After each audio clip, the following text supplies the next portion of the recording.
Patient communities are all around us. They are internally driven, but members can move between patient levels depending on other interests and activities.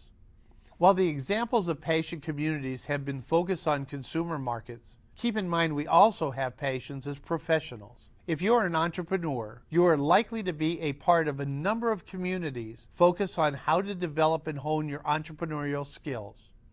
Remember, patient communities can be both business and consumer focused. One example of a great patient community is Project Runway. This television show is designed to attract the fashion conscious as well as people who enjoy these types of competitions. If you look at their website, you will see fashion blogs, surveys, and contests. Notice that every one of them is designed to let you read the opinions of experts and then express your own opinions. It's a great example of how patient communities express themselves. Global Spec, now IHS Engineering 360, is a patient community we have discussed in an earlier video, but I did not refer to it as a patient community. It is a small community of 7 million engineers and is divided into engineering specializations where each community discusses new products, new techniques, and engineering topics of interest to each community. They also have a brain strainers like the rocket contest. In this contest, engineers square off to determine the exact landing location of a rocket fired with a precise amount of fuel through a nozzle of a certain size and with the wind blowing in a fixed direction. Unlike patient communities where everyone has an opinion, the games on Global Spec have a correct answer, and it is your engineering skills which determine if you will win the contest. If we want to develop patient communities, we need to understand that they are permanent communities with stable members. They are always interested in looking for new trends and information. To be successful, we need to give them opportunities for peer-to-peer engagements, keep our information current and on the cutting edge, and give them the ability to interact with influencers and experts to hone and validate their opinions. If you engage or create a patient community, but don't keep it current and trendy, you will lose your members quickly.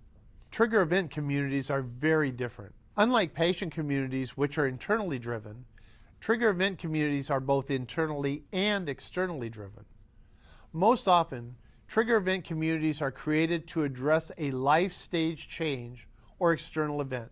For example, if we are seeking advice and expertise on having a baby, we will likely be in the trigger event for 9 months.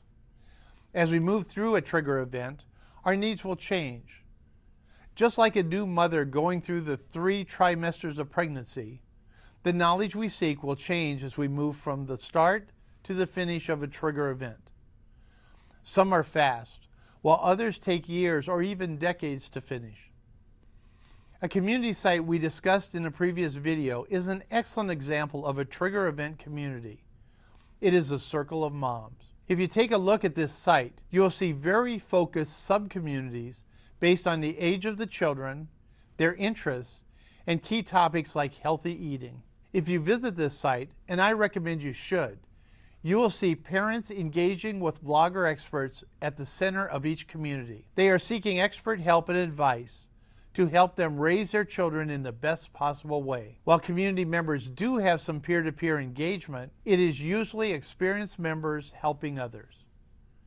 Another great trigger event community is the Rigid Tool Plumber Forum. This is where plumbers talk plumbing with plumbers. If you look at this site, it is generally plumbers asking very detailed advice on specific plumbing problems. As plumbers answer questions of others and create new threads, their activity is rewarded by their advancement towards becoming a master plumber. Plumbers receiving great advice can also give them a thumbs up, which enhances their reputation. By the same token, giving bad advice can get you a black ball from your fellow plumbers. 3 black balls and you're out.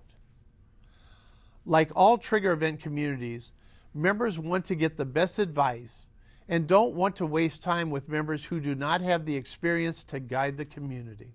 Trigger event communities are permanent communities with temporary members.